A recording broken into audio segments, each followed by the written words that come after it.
एक अलग वीडियो, एक दूसरी वीडियो और बिजनेस स्टडीज के इस प्लानिंग वन शॉट में आपका बहुत बहुत स्वागत है। आज के वन शॉट में हम लोग प्लानिंग से रिलेटेड सारे क्वेश्चंस का आंसर कर देंगे। 5 से 6 मिनट की ये वीडियो होने वाली है।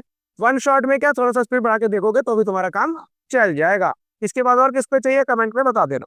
तो चलो फिर शुरू करते हैं। प्लानिंग है क्या चीज?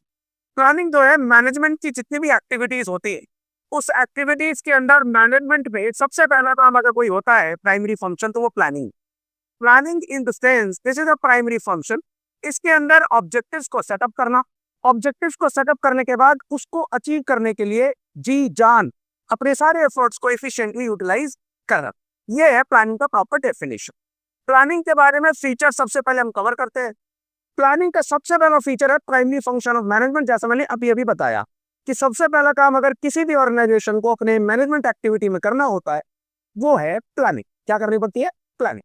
प्लानिंग में उसके बाद आता है second, which is obviously objectives को अचीव करना है, तो फोकस करना पड़ेगा कि मैं कौन से रिसोर्सेज को यूटिलाइज करूं इफिशिएंटली, ताकि मेरा जो प्लान सेटअप हुआ है, जो मेरा ऑब्जेक्टिव सेटअप हुआ है, मैं उसको अचीव कर पाऊं।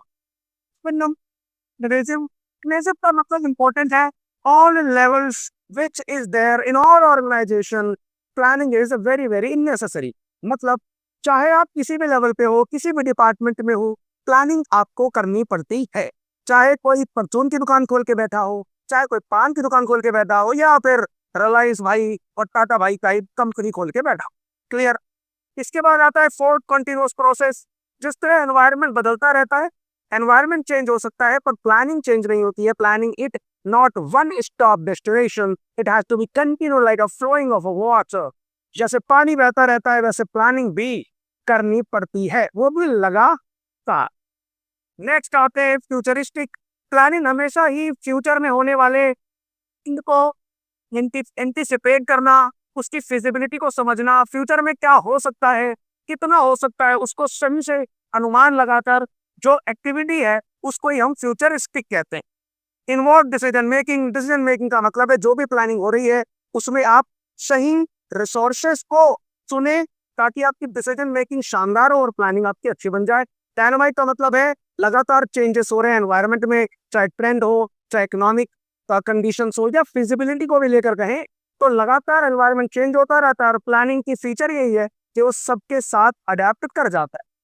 Planning is a mental exercise. ये कोई हाथ पांव चलाने का काम नहीं है। आराम से बैठना है, दिमाग के अंदर जाना है, पर अपने सभी बेस्ट रिसोर्सेस को चुनना है, और दिमाग का काम है। मतलब it is a mental action. हालांकि मेंटल लोग नहीं कर सकते, पर है ये मेंटल एक्सरसाइज। ठीक। आते हैं स्टेप्स ऑफ प्लानिंग प्रोसेस पे। प्लानिंग के अंदर कौन कौन से प्रोसेस आपको परफॉर्म करने पड़ते हैं। सबसे पहला जो मैंने पहले भी बताया, शेपिंग ऑब्जेक्टिव्स। पहले ऑब्जेक्टिव सेटअप होगा, उसके बाद डेवलपिंग प्रमाइसेस। प्रमाइसेस का मतलब होता है अजम्पशंस। क्या नाम है भाई? सबसे पहले मानना होता है कि आप कौन से रिसोर्सेस को यूज करोगे, किस तरह के एडेप्टेबिलिटी को आप सूट करोगे, आपका काम किस परिस्थिति में सूट करता है, कौन से सेक्टर और सेगमेंट में आप जाना चाह रहे हो, उसको लेकर हम लोग प्रेमाइसेस मतलब अजम्पशंस लेते हैं, डेवलप करते हैं। Identifying alternative course of action, मतलब केवल एक ऑप्शन पे हम टिक नहीं सकते, we have to have plan A, plan B, plan C. और जो सबसे बेस्ट ऑल्टरनेटिव्स हो उनकी हमें पहचान करनी है, ताकि वो हमको मेरा रिजल्ट दे, जो मैंने ऑब्जेक्ट सेट किया है वो गोल अचीव करने में अपने को हेल्प करे। करेक्ट। Evaluating alternatives. जो भी आपने प्लान चुना, suppose plan A B C में से आपने बी चुना, अब बी को आपको इवैल्यूएट करना है कि क्या इसकी प्रॉफिटेबिलिटी है फ्यूचर में, क्या इसकी फ्लेक्सिबिलिटी है, क्या ये अपने को रिस्क ज्यादा तो इन्वॉल्व नहीं करवा रहा। ये सारे दिमाग लगाने के बाद, मेंटल एक्सरसाइज करने के बाद, उनमें से जो बेस्ट ऑल्टरनेटिव हो, जो तुम्हारी कंपनी ऑर्गेनाइजेशन के लिए जरूरी हो, उसे सेलेक्ट कर लेना है। उसके बाद आता है प्लान। जो प्लान आपने बना लिया, अब उसको इम्प्लीमेंट करना है, लोगों से काम करवाना है। सबसे एंड में जो भी आपने बनाया, जो बंदों को आपने लगाया काम करने के लिए, सभी रिसोर्सेस को आपने लगाया होगा, और आप वहां पर कोशिश करेंगे कि उनसे लगातार टच में रहे, कांटेक्ट में रहे, कोऑर्डिनेट करते रहे, ताकि आपका कितना हो रहा है काम वो पता भी चलता रहे। अचानक पता चलेगा, बेकार हो जाएगा, पता चलेगा, तो गलतियां भी आप कम करोगे। तो ये क्या लिखा है, ये इनका एक शॉर्ट की वर्ड है, उसको याद रखना। S dies if. एस अगर तुम्हारी कोई इन हो या तुम्हारा कोई हो तो ऐसा लिखना, अस मर जाए अगर। हालांकि मरने की बात नहीं करी, लेकिन फिर भी आपके लिए बनाया। एस डाइज इफ, देखो पूरा सीक्वेंस है। ओके। लिमिटेशन। देखो हर चीज के, हर सिक्के के दो पहलू होते हैं। फायदा है, नुकसान भी होगा, बेनिफिट है तो लॉस भी होगा। तो लिमिटेशंस क्या है? कुछ ऐसी प्रॉब्लम है प्लानिंग के साथ जो हमें टैकल करनी पड़ती है। टेक्नोलॉजी, प्लान एक बार बना दिया ना तो बहुत ज्यादा उसके अंदर चेंज करना थोड़ा सा मुश्किल हो जाता है। एनवायरनमेंट चेंज हो सकता है पर आप लगातार चेंज कर जाओगे, थोड़ा सा मुश्किल है। क्या लगता है? नहीं, मुश्किल तो है। Second, costly process. अब आपको पता है मैनेजमेंट बहुत ज्यादा लोगों का एक पूरा जमावड़ा है, सबकी सैलरी देना, सबका मैनेजमेंट करना, तो थोड़ा कॉस्टली हो जाता है प्लानिंग। टाइम कंज्यूमिंग है, 1 मिनट काम तो है नहीं। प्रॉपर एनालाइज करने का मतलब है टाइम भी जाता है बेटा। तो टाइमिंग भी बहुत ज्यादा इंपॉर्टेंट फैक्टर है और ये कहीं ना कहीं कमी है प्लानिंग के लिए। प्लानिंग में नॉट वर्क इन डायनामाइक।